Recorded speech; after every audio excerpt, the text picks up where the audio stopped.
cómo abordar el tema de ciencias sociales y específicamente de formación ciudadana y de valores con nuestros estudiantes, con nuestros niños y con nuestros jóvenes en un contexto un poco complejo. Entonces, el profe Wilson se va a ocupar en este ratico de contarles un poco, o sea, cómo podríamos hacerlo en la escuela utilizando algunas tecnologías. Él es licenciado en filosofía, es especialista en informática educativa y magíster de la Universidad de Antioquia. Además, acaba de obtener su doctorado en educación también en el grupo y es profesor vinculado del Departamento de Enseñanza de las Ciencias y las Artes en nuestra Facultad de Educación, específicamente en la línea de Ciencias Sociales. Y actualmente también es profesor de la maestría en Educación de la Facultad de Educación. Entonces vamos a escucharlo y al finalizar, si nos queda un momentico, una pregunta, y si no, ellos van a estar con nosotros en el almuerzo, entonces de acuerdo a sus intereses los pueden buscar.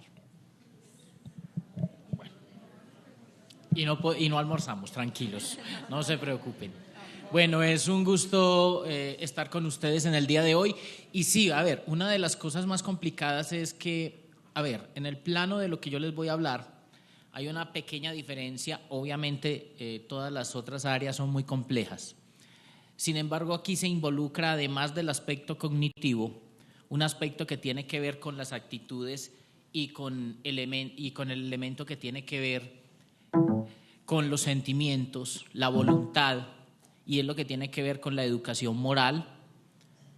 También vamos a trabajar algunos elementos o vamos a intentar trabajar en unos segundos aquellos elementos de lo que tiene que ver con la participación ciudadana y política. Una de las dificultades a las que nos enfrentamos es el desafío. Para nadie es un secreto que todos, yo creo que no hay nadie en este auditorio que no me diga que tiene problemas de valores en su colegio.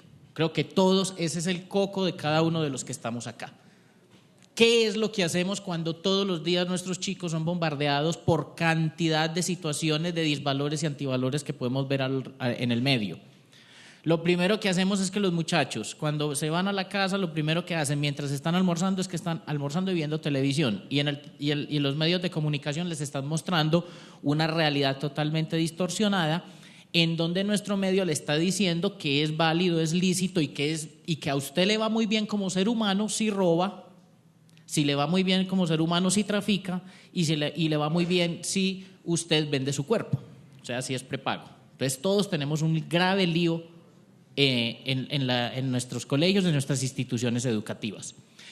Y frente a eso se nos agudiza cuando nuestros chicos se van para el Facebook y entonces empiezan a acosar a sus compañeros en él, a burlarse de nosotros mismos que somos los docentes, y entonces ya estamos todavía peor, lo que llamaríamos vulgarmente en la pitadora. ¿Qué hacemos entonces? Yo pienso que el ejercicio y el trabajo de los valores entonces nos implica pensarnos ¿qué es lo que tenemos que hacer? Lo primero que nos dice la literatura, estimados colegas, es que hacer una cartelera en el colegio donde dice la solidaridad, eso no sirve. Eso nos dice la literatura, pero lo hacemos todos los días. Nos dice que coger y una cartilla de estas que está muy bonita, que nos la diagraman y nos dicen y pasar una lectura que puede ser muy bien hecha y que la pasemos al cuaderno con los niños, eso tampoco sirve. Sencillamente porque las dos grandes tradiciones o lo que se ha trabajado o lo que ha construido la literatura, los especialistas en el tema, es que nos dice que nosotros asumimos la educación moral, la moralidad y los valores de dos formas. Uno, de adentro hacia afuera y curiosamente también de afuera hacia adentro. Y eso, los primeros que trabajaron eso muy hábilmente hace muchos años, fueron los griegos. El primero que se le ocurrió decir eso fue Aristóteles cuando decía usted se hace buen zapatero haciendo buenos zapatos y se hace moralmente bueno siendo bueno. Él ya lo había dicho hace 2800 años y entonces eso traído en el contexto que nos dice ninguna educación moral funciona si no damos ejemplo. Si usted mismo como docente, por eso la profesión ética en sí es una profesión que implica que usted sea ético. Por eso es muy complicado, y me perdonan si de pronto alguno se había afectado en esta situación, cuando yo soy el profesor y le estoy coqueteando a mis estudiantes. Ahí ya estoy en un problema, porque estoy precisamente haciendo lo que no debo ser, y es es ser un referente que no debe ser copiado, o yo estoy emborrachándome en el bar de mi barrio. Queramos o no, gústenos o no, es duro que nosotros nos tengamos que someter a eso, pero cuando resulta que el maestro tiene un gran problema, y es que el maestro, al igual que los actores de televisión, somos figuras públicas y figuras y referentes de ejemplo. Entonces ya ahí estamos en un problema, y eso no me lo estoy inventando yo, lo dijo Aristóteles, lo podemos ver en la Ética Nicómaco y lo podemos leer en la Política de Aristóteles también, y obviamente en todas estas. Pero adicional a eso, otro señor por allá en el siglo XVI, los colegas que son filósofos acá también en el siglo XVIII, Emmanuel Kant ya planteaba que la moral es racionalidad y se construye de adentro, desde adentro. Y esos conceptos que trabajaría entonces Kant, nosotros en el siglo XIX los trabajaríamos en las teorías pedagógicas desde los trabajos de Colbert y Piaget. Primero Piaget y después Colbert. ¿Y qué nos van a decir ellos? Nosotros, el ejercicio de lo moral es un ejercicio racional. Lo aprendemos discutiendo y reflexionando sobre los problemas morales. Ya, no es diciendo sea bueno. No, eso no tiene ningún sentido. No le tumbe los dientes a su compañero. No, ¿por qué no se los puede tumbar? En una investigación que se terminó hace poco, relativamente, nosotros hacíamos un ejercicio con los chicos de séptimo grado, sexto grado. ¿Y por qué no puedes robar? Porque me llevan a la cárcel. Bueno, ¿y si no te están viendo? Entonces robo. Sí, es muy fácil, ¿cierto? Entonces, ¿qué es educar moralmente? Y perdonen que empiece todo esto porque yo sé que venimos a hablar de tecnologías, pero como decía la profesora Chaverra, no podemos. Estas tecnologías no tienen ningún valor si nosotros no sabemos qué hacer con ellas y no tenemos claro el saber específico. O sea, si usted puede trabajar muy bien con Windows Movie Maker, pero si usted no sabe qué puede hacer con eso para educación moral, o pensar que usted puede hacer una cartelera en Paint y quedarse en la cartelera en Paint, en cualquier otro ejercicio, y eso ya vimos que la literatura nos dice eso no sirve. Pero entonces, ¿qué hacemos para que sirva y cómo utilizamos esta tecnología para que sirva?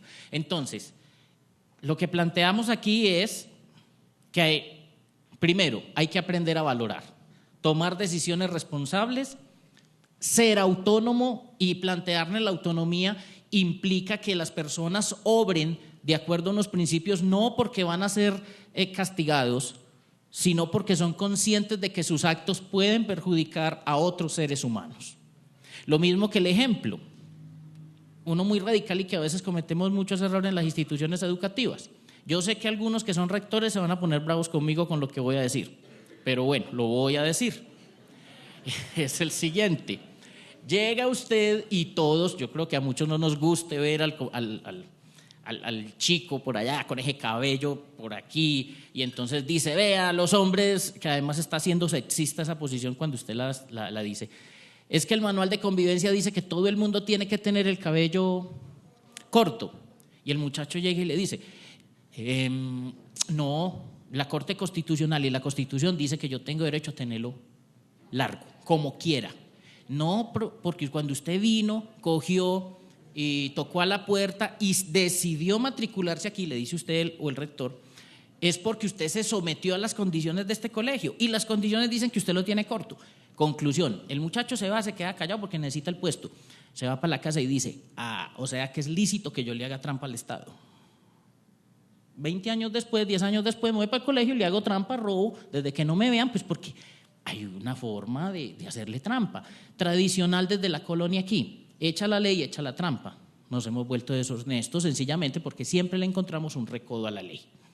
Frente a ese tipo de cosas, entonces nos tenemos que asumir también que en estos espacios el ciudadano debe asumirse como una persona que debe tomar decisiones responsables, sentirse miembro de una comunidad y sobre todo formarse en el carácter. no tiene nada de malo. Vea, eso es bueno, la disciplina es buena, pero una disciplina razonada. Pues, ¿por qué debo cumplir con las tareas? ¿Por qué debo llegar temprano? Es razonar sobre esas cosas que se hacen, no decirle, no llegue tarde. No, dígale por qué no debe llegar tarde. Explicar y encontrar los elementos de análisis que le permitan a usted plantearse por qué usted no debe asumir determinadas conductas. Ahora, ¿cómo hacerlo? Que es a lo que de pronto estamos interesados. Eso tiene una serie de pasos. Nosotros estamos planteando que en una propuesta de educación en valores, lo primero que hay que hacer es contextualizar a los chicos sobre su realidad, lo que pasa aquí. No tiene ningún sentido que usted se traiga, por ejemplo, la historia de Caperucita Roja, pero resulta que Caperucita Roja no vivía en un entorno lleno de grupos armados y violentos. Pues el único violento era el lobo, ¿cierto? Entonces ahí ya tenemos, bueno, se supone, como dice aquí la profesora Dori, ¿cierto? No, miremos a partir de qué podemos hacer en el contexto, cómo identificamos situaciones del contexto. Sé que es difícil por las condiciones que a veces muchos de ustedes tienen que trabajar, pero eso hay que saber tener cierto cuidado para manejarlo. Después, una conceptualización. ¿Y qué es lo que estamos planteando? Es que usted realmente plantee y conozca, y cuando vaya a trabajar con sus niños de sexto, de quinto, de primero, de cuarto, es que les sepa explicar. Mire, qué bonito es que un maestro se vaya para un aula de clase y el debate que se inicia es ¿por qué no debo decir mentiras? Uy, y ahí nos vamos a meter en unos líos bien tremendos. Ay, entonces si yo llega un médico y yo le digo, doctor, no le vaya a decir a mi mamá que tiene cáncer y que no le quedan sino 2 meses de vida porque eso los va a amargar. Entonces esa mentira es mala. Eso nos mete en una serie de dilemas que los niños ya pueden empezar a discutir. Porque no todas las mentiras serían malas, pero si les decimos que mentir no es malo, entonces ya estamos en un lío. Entonces toca hablar bastante con los chicos y plantearnos unas estrategias que nos llevan a 2 cosas: qué estrategias didácticas utilizar y qué recursos podemos emplear.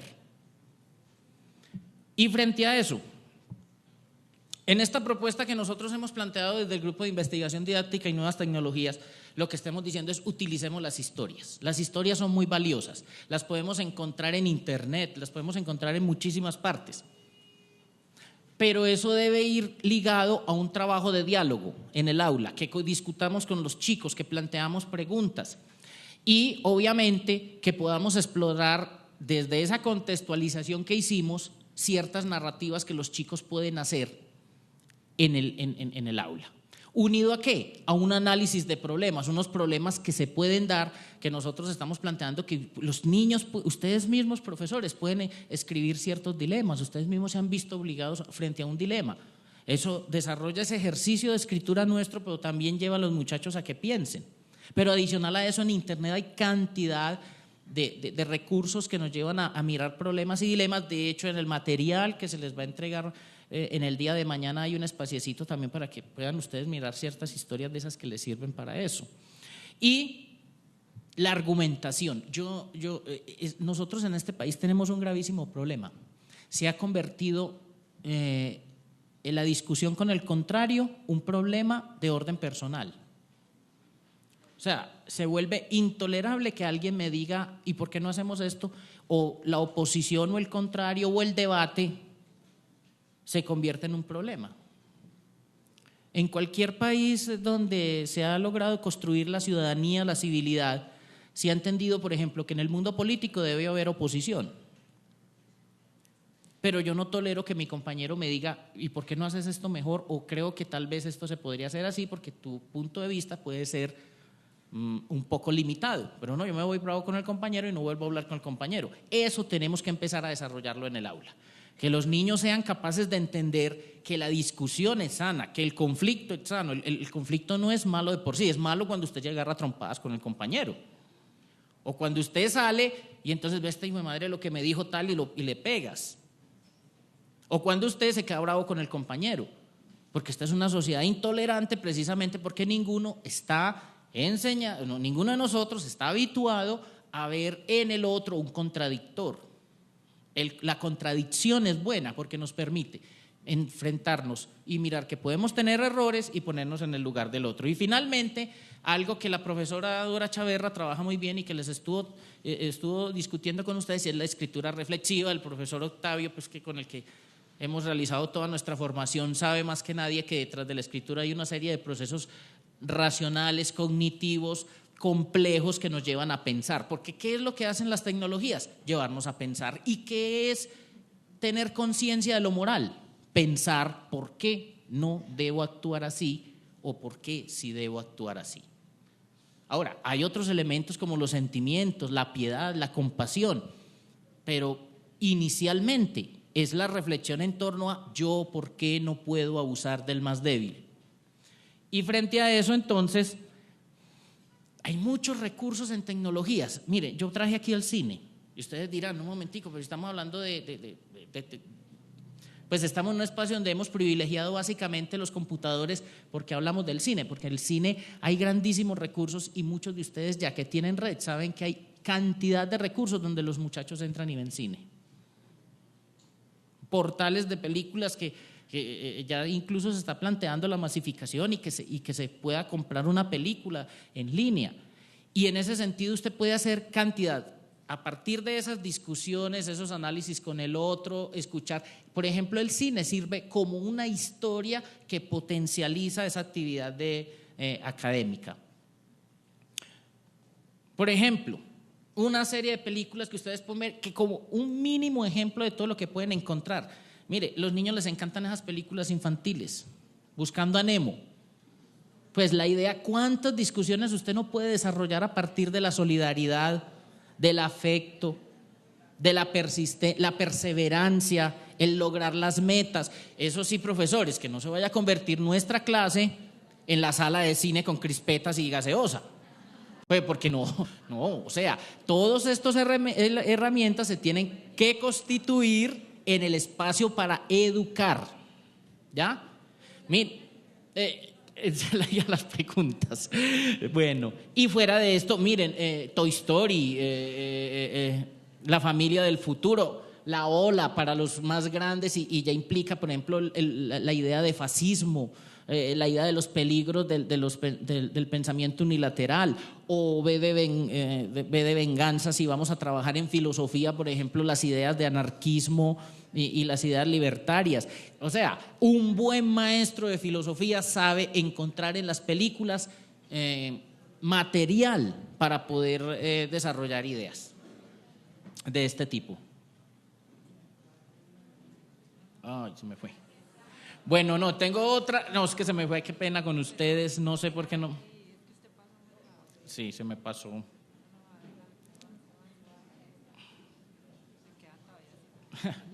Ah, bueno, muy bien. ¿Y aquí cómo lo hago? Muy bien. Ah, bueno. Aquí.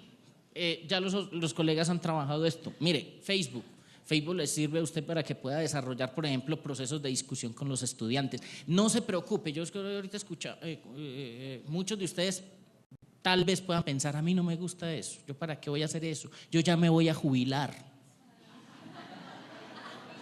¿Cierto? Vea, no se preocupe, profesor, usted no entre a Facebook, no abra Facebook, no se interese en Facebook, que mientras tanto sus estudiantes van a estar diciendo de todo en las páginas de Facebook y usted inocente. Facebook es el mejor chismógrafo, ¿se acuerdan del chismógrafo, cierto? Bueno, ese es un chismógrafo en potencia. No pelee con Facebook, porque va a perder. Como no pierda el tiempo con las telenovelas. ¿Usted para qué discutir, muchacho? Lo va a ir a ver. Convierta la telenovela en un espacio para discutir problemas morales, porque esa conducta es equivocada. Es más, eso da tan buen resultado que a veces cuando uno pone a los muchachos a ver las telenovelas de tarea, no las vuelven a ver. Con toda seguridad. Con toda seguridad. Entonces, ¿por qué? Porque a veces todo lo que se nos convierte en una obligación termina siendo poco agradable. Y frente a eso, miren, YouTube, hay cosas que que crean espacios muy interesantes, pequeños, cortos, que ustedes pueden encontrar. Bueno, no sé si aquí nos irá a… Pero miren, pequeños cositas, eso está muy bien. Bueno, pero este no era el… vamos. No me está dando. Yo creo que fue que se… miren, por ejemplo, pequeñas cositas con las que ustedes pueden colocarle a los muchachos ejemplos, abrir una discusión. Me perdonan que los pase tan a la carrera, mañana los van a poder tener en sus presentaciones, en el CD. Pues discutir por qué es eso de esas imágenes que hay ahí. Como lo decía la profesora Chaverra, en estos entornos la imagen tiene otras connotaciones y otras características, ¿ya? Aquí planteando, por ejemplo, la situación de una niña que tiene cáncer, cómo él se solidariza socialmente frente a esa situación. Este de Cajicuentos, por ejemplo, esta es la página de la Fundación Televisa. Hay de todo, ya pueden encontrar ustedes de todo, cuentos, fábulas, videos, artistas de la televisión planteando cosas en los que ellos pueden o les dicen a la gente, bueno, lo que pasa es que ahí sí les saco la aclaración, yo difiero un poco porque es un complemento, pero no sustituye nunca el saber discutir en el aula de clase con los muchachos estas situaciones. Esto no tiene ningún sentido si usted no se sienta a hablar con los muchachos. Usted no le puede decir, vea, vaya, abran a YouTube y tal cosa, y ya, eso se quedó ahí, porque la literatura nos dice que los muchachos pueden terminar interpretando las cosas erróneamente. Ese es el peligro de la televisión. El peligro de la televisión, y lo dicen trabajos como los de Darcia Narváez, es que usted las imágenes les dio una interpretación parcializada. ¿Ya? Bueno, se nos acabó. Teníamos acá las herramientas de autor. Las herramientas de autor, por ejemplo, como Audacity. Vea, si hay algo que tiene un poder con el que ustedes pueden hacer de todo, es esa herramienta. Y especialmente para abrir podcast, para hacer podcast. Mire, y si hay algo que se está revitalizando en el mundo, se llama radio digital. Mire, ustedes pueden hacer emisoras y mini estaciones de televisión educativa en sus colegios. Aquí hay un compañero, ahorita me lo encontré, que tienen canal de televisión y tienen emisora y todo eso, pero ellos son ricos y tienen… Allá en el municipio les dan estudio y tienen todas las cosas y hacen un trabajo maravilloso. Pero si yo estoy en la vereda X por allá en el mundo, yo creo que mis niños tienen derecho a que los vean en China, en la India, bueno, en un país pues que entiendan español, haciendo buenos programas, y los hacen con esas tres herramientas, con Windows Movie Maker, con Audacity, planteando. Yo crecí, por ejemplo, mi mamá haciendo por allá el aseo y todas esas cosas que pesan de mi mamá. y escuchando radionovelas. Y Calimán y todo eso. ¿Y por qué dice que los muchachos no pueden hacer una pequeña un pequeño radioprograma donde hablen problemas de tipo moral?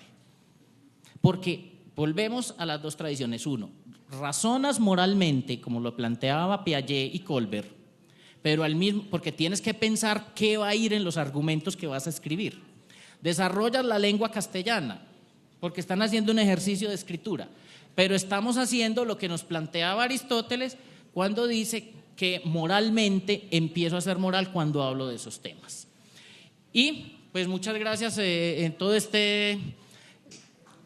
¿Cómo? Bueno.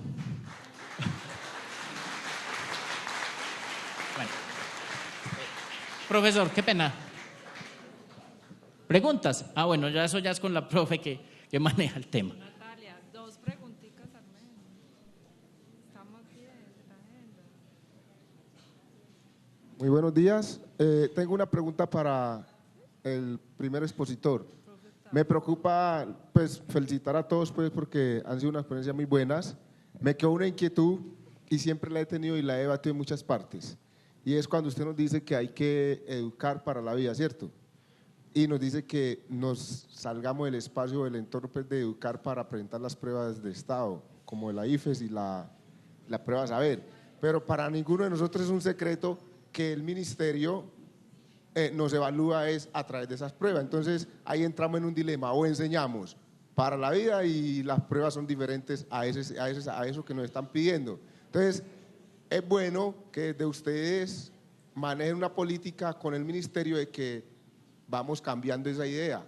¿Por qué? Porque es que si yo me coloco a enseñarle a un niño para la vida, él va a hacer muchas cosas, va a ser una buena persona, pero cuando lo viene y le evalúa el IFES, es académicamente, no le sirve ese saber. Entonces, ojo.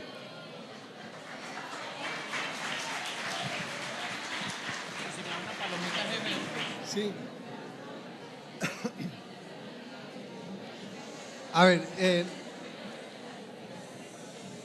por supuesto que me parece pues que es una inquietud válida del profesor, pero yo no concibo como esa dualidad, es decir, de que yo o enseño para la vida o enseño para que los estudiantes se desempeñen bien en estas pruebas. A mí me parece que se pueden hacer las dos cosas, ¿sí? Y ese es el gran desafío que tiene el maestro. Ve, lo que pasa es que yo puedo pasármela pues haciendo ejercicios para que los estudiantes respondan rápidamente. Es decir, tener éxito en una prueba de esas es casi que una habilidad que se puede enseñar. O sea, uno tiene que manejar muy bien el tiempo. Es decir, ustedes saben, cuando los estudiantes van a esos centros donde los preparan, ahí hay toda digamos, un arsenal de recursos, de estrategias, pero no, yo pienso que lo que hay que hacer, mire, digamos, la comprensión genuina es un principio que debe orientar la enseñanza en todas las áreas, ¿cierto? ¿Sí? Yo pensaría, profesor, con toda convicción, que una enseñanza orientada hacia la comprensión también tiene que generar esa habilidad de uno poder responder inteligentemente una de estas preguntas que aparecen en esas pruebas. Sé que estarán pensando que estoy hablando de ideales, ¿no es cierto? ¿Sí? Pero yo creo que las cosas buenas no son fáciles, ¿sí? Sí, y que un profesor que planee juiciosamente, que sea estudioso, ¿no es cierto? Que sea reflexivo, que aplique, digamos, todas esas cosas de las que han hablado aquí mis compañeros también, puede llegar a lograr esas cosas, ¿no es cierto? Que un estudiante sea capaz de aplicar, digamos, un principio de las ciencias sociales o de las ciencias naturales para que oriente aspectos de su vida, pero que a su vez sea capaz de utilizar ese conocimiento para lograr un buen desempeño en estas pruebas. Eso es lo que yo te puedo como decir. Pero Wilson me decía que tenía alguna reflexión sobre ese asunto, démosle la oportunidad. No, en 30 segunditos es, profesor, de acuerdo con el profesor Octavio, yo creo que hay que hacer las dos cosas, pero adicional a eso hay un error que nosotros a veces cometemos en cada una de nuestras áreas de conocimiento, y es, yo soy el profesor de matemáticas y no me interesa sino sumar vectores. ¿Y quién dijo que yo no puedo enseñar valores y enseñar a ser un buen ser humano cuando le digo al muchacho, cuando utilizo la matemática, la ciencia, por ejemplo, desde las ciencias naturales, la protección al medio ambiente es un valor y un valor grandísimo? Yo como profesor de ciencias naturales no aprovecho esa clase para decirle, mire todo el daño que le estamos haciendo al medio ambiente. ¿Cómo desde la lengua castellana yo no potencio eso? Yo estoy totalmente de acuerdo con el profesor Octavio, es que no va a haber nunca una sociedad en este país tranquila, no vamos a lograr la paz si no empezamos todos, no es el profesor de ética y valores, porque desafortunadamente a veces a uno que es el de matemáticas y le falta una horita, entonces vea, usted que es de matemática de valores, y claro, uno no lo forman para eso y ya estamos penando. Entonces no, es todos, absolutamente todos los que tenemos que trabajar en ese ejercicio, que sé que es duro, tienen toda la razón.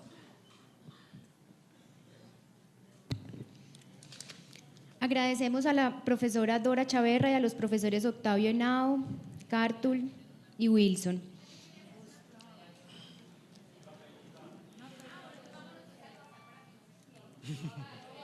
Dale. ¿Cuál es la pregunta, profe?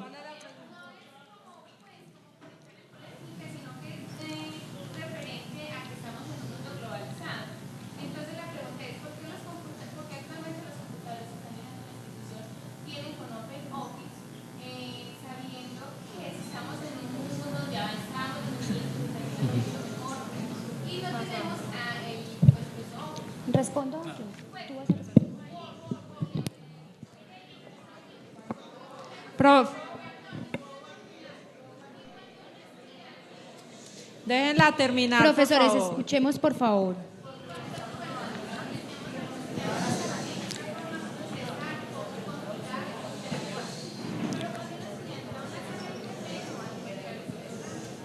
Muy bien, profe. Sí, usted tiene toda la razón. Nosotros tenemos que intentar que nuestros estudiantes tengan acceso a lo que realmente en su vida cotidiana se van a encontrar. Desafortunadamente, ahorita cuando hacíamos la inauguración, yo les decía, aún hay restricciones en la tecnología que nos entregan, pero recuerden, Computadores para Educar nos entrega como esa semillita, esa primera posibilidad de empezar a explorar.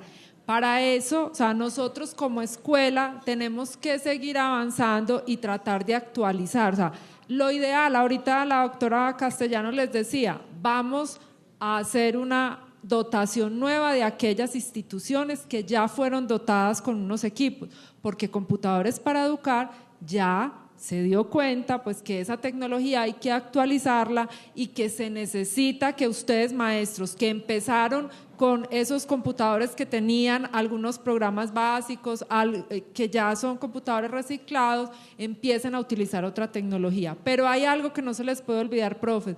Recuerden que nosotros los formamos a ustedes también para autogestionar. No podemos esperar siempre que nos regalen las cosas, o sea, hay que empezar a buscarlas. Entonces, yo sé que esto abre una polémica muy grande, eso tiene que ver con todo el proceso de infraestructura de computadores.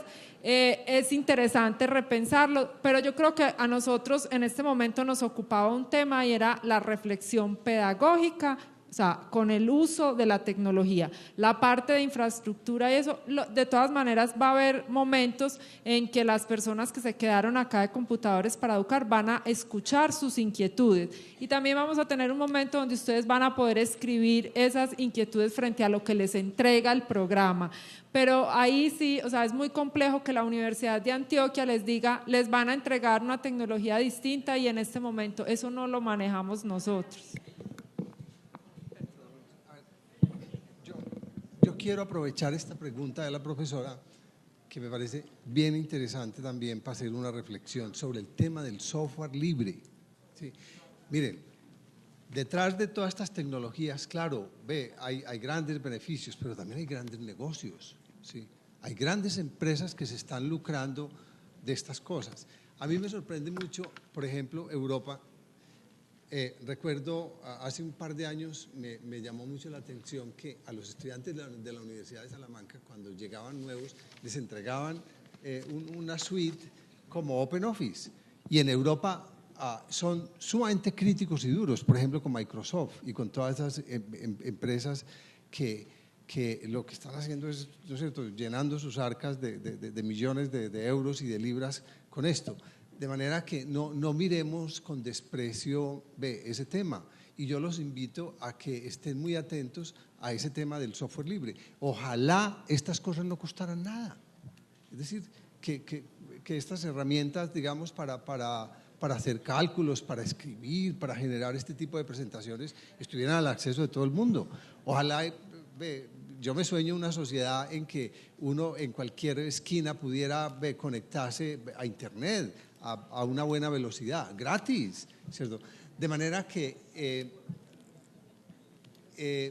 repito, puede que uno, pues, ve algunas de estas herramientas comerciales que valen, es decir, ¿usted sabe cuánto vale la suite de Office, digamos, la 2010?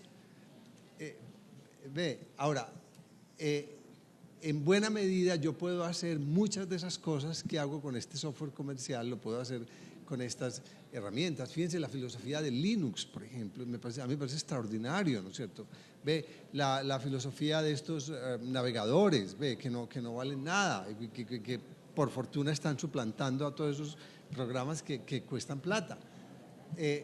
Era como esa reflexión.